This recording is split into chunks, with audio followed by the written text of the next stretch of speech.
ಸರ್ಕಾರ ಉಳಿಸ್ಕೊಳ್ಳೋಕ್ಕೆ ಎಲ್ಲ ರೀತಿಯಿಂದ ಪ್ರಯತ್ನ ಮಾಡ್ತಾ ಇದ್ದೀವಿ. ನಾವು ನಮ್ಮ ಮುಖಂಡರು ಕೂಡ ನಿರಂತರವಾಗಿ ಚರ್ಚೆಯಲ್ಲಿದ್ದಾರೆ ಮತ್ತು ಹೋದಂಥ ಶಾಸಕರ ಜೊತೆ ಸಂಪರ್ಕದಲ್ಲಿದ್ದಾರೆ. ಸೊ ನಿನ್ನೆ ಕೂಡ ಸಿದ್ದರಾಮಯ್ಯವರು ಕುಮಾರಸ್ವಾಮಿ ಅವರು ಕೂಡ ಹೇಳಿದ್ದಾರೆ ಸ್ಪಷ್ಟವಾಗಿ ನಮ್ಮ ಸರ್ಕಾರ ಉಳಿಸ್ಕೊಡ್ತು ಅಂತ ಹೇಳಿದ್ದಾರೆ. ಸೊ ಹೀಗಾಗಿ ಯಾವುದೇ ರೀತಿಯಿಂದ ತೊಂದರೆ ಇಲ್ಲ ಅಂತ ನಾವು ಭಾವಿಸ್ತೀವಿ. ಈಗಾಗಲೇ 4 ಜನ ನಮ್ಮವರಿದ್ದರು, 16ರಲ್ಲಿ 4 ಜನ ಈಗ ನಮ್ಮ ಪರವಾಗಿ ಹೆಚ್ಚುಕೊಂಡು ಬರ್ತಾ ಇದ್ದಾರೆ. ರಾಮಲಿಂಗ ರೆಡ್ಡಿ ಇರ್ಬೋದು, ರೋಷನ್ ಬೇಗ್ ಇರ್ಬೋದು, MTB ನಾಗರಾಜ್, ಸುಧಾಕರ್, ಇನ್ನು ಕೂಡ ನಮ್ಮ ಕಾಂಗ್ರೆಸ್ಲಿಂದ ಅವರು BJP ಪರವಾಗಿ ಇಲ್ಲ, ಅವ್ರ ಸಮಸ್ಯೆಗಳು ಬೇರೆ ಇದೆ. ಸೊ ಅದನ್ನು ಬಗೆಹರಿಸಲಿಕ್ಕೆ 2-3 ವರ್ಷದಿಂದ ನಮ್ಮ ಮುಖಂಡರು ಪ್ರಯತ್ನ ಮಾಡ್ತಿದ್ದಾರೆ. 4 ಜನರು ತೊಂದರೆ. ಸೊ ಇನ್ನು ಹೋದವರು ಕೂಡ ಅಲ್ಲೂ ನಮ್ಮ ಜೊತೆ ಇದ್ದಾರೆ. ಬಾಂಬೆದಲ್ಲಿದ್ದರು ಕೂಡ, ಮುಂಬೈಲಿದ್ದರು ಕೂಡ ನಮ್ಮ ಜೊತೆ ಇದ್ದಾರೆ.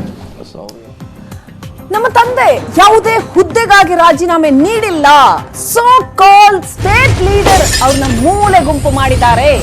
ಶಾಸಕಿ ಸೌಮ್ಯ ರೆಡ್ಡಿ ಆಕ್ರೋಶ ವ್ಯಕ್ತಪಡಿಸಿದ್ದಾರೆ ರಾಮಲಿಂಗಾರೆಡ್ಡಿ ಅವರ ಕುರಿತಾಗಿ.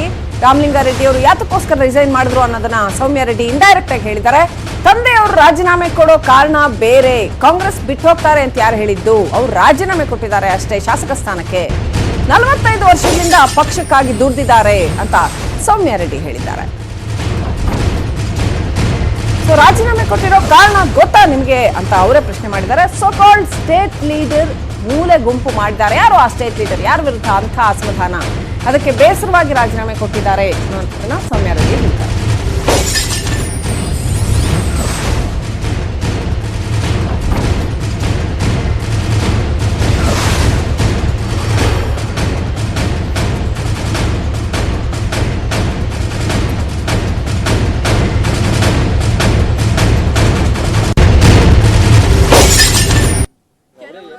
ನೋಡಿ, ಇದು ನಮ್ಮ ತಂದೆಯವರು ಸ್ಥಾನ ಕೊಡ್ಲಿ ಅಂತ ಮಾಡ್ತಿಲ್ಲ. ಯಾವತ್ತು ಹೋಗಿ ಲಾಬಿನೂ ಮಾಡಿ. Super leaders have done this for ಯಾರೋ ಇದು. ನಾನು ಅವ್ರ ಹೆಸರು ಹೇಳಕ್ ಹೋಗಲ್ಲ. ರೆಸಾರ್ಟ್ ರಾಜ್ಗೆ ಬಾಯಿಗೆ ಬಂದಂಗೆ ಬೈತಾರೆ ಜನ. ರೆಸಾರ್ಟ್ ಕರ್ಕೊಂಡು ಹೋದ್ರೆ ಬಿಡ್ತಾರಾ? ಬಿಡಲ್ವಾ? ಬಿಡೋರು ಬಿಡ್ತಾರೆ, ಹೋಗೋರು ಹೋಗ್ತಾರೆ, ಬರೋರು ಬರ್ತಾರೆ. ಜನ ಇದಕ್ಕೆ ನಮ್ಗೆ ಆಯ್ಕೆ ಮಾಡಿ ಕಳ್ಸಿರೋದು. ಪ್ರಾಮಾಣಿಕವಾಗಿ ಕೆಲಸ ಮಾಡಕ್ ತಾನೆ. So I cannot speak for other people. ನೀವು ಅವ್ರನ್ನ ಹೋಗಿ ಕೇಳಬೇಕಾಗುತ್ತೆ. I can speak for myself. ಅಲ್ಲ, ಈ ರೀತಿಯಾಗಿ ವಿಧಾನಸಭೆಯಲ್ಲಿ ನೋಡಿದ್ರೆ ನೀವು ಕೂಡ ಜವಾಬ್ದಾರಿ ಸ್ಥಾನದಲ್ಲಿ ಇದ್ದೀರಾ. ಏನ್ ಅನ್ಸುತ್ತೆ ಜನಕ್ಕೆ? ಏನ್ ಮೆಸೇಜ್ ಹೋಗುತ್ತೆ? ನಾನ್ ಏನ್ ಮಾಡ್ತೀನೋ ನನ್ ಬಗ್ಗೆ ಮಾತಾಡ್ಕೊಳಕ್ ಆಗುತ್ತೆ. ಬೇರೆಯವ್ರು ಏನ್ ಮಾಡ್ತಾರೋ ನಾನು ಏನಾದ್ರು ಹೇಳಕ್ ಆಗುತ್ತಾ? ನೀವ್ ಅವ್ರನ್ನ ತಾನೇ ಹೋಗಿ ಕೇಳ್ಬೇಕು. ಕಾಂಗ್ರೆಸ್ ಪಕ್ಷದಲ್ಲಿ ಏನ್ ನೋಡಿದ್ರು ನಿಮಗೆ ಸಂಬಂಧ ಇಲ್ಲ. ನೀವು ಮಾತ್ರ ನಿಮ್ಮ ಕಾನ್ಸ್ಟಿಟ್ಯೂನ್ಸಿ ಮಾತ್ರ. ನಾನು ಹಂಗಂತ ಹೇಳಿಲ್ಲ.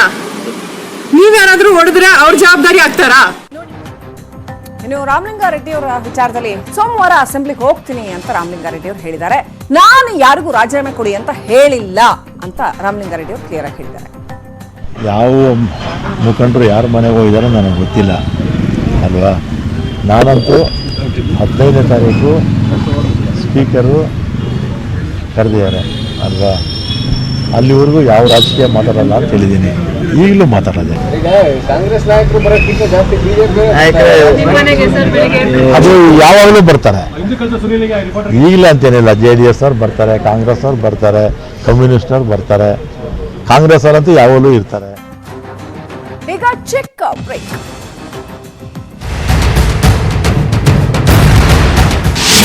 ಸಭಾನಾಯಕರು ಮೊದಲಿಗೆ ಅಭಿಪ್ರಾಯವನ್ನು ತಿಳಿಸಬೇಕು ಅಂತ ಸೂಚನೆ ಮಾಡ್ತೇನೆ. ಸನ್ಮಾನ್ಯ ಸಭಾಧ್ಯಕ್ಷರೇ, ನಾನು ವಿಶ್ವಾಸ ಮತವನ್ನ ಮಂಡಿಸಬೇಕು ಅಂತಕ್ಕಂಥದ್ದು ಈಗಾಗಲೇ ನಿರ್ಧಾರ ಮಾಡಿದ್ದೇನೆ.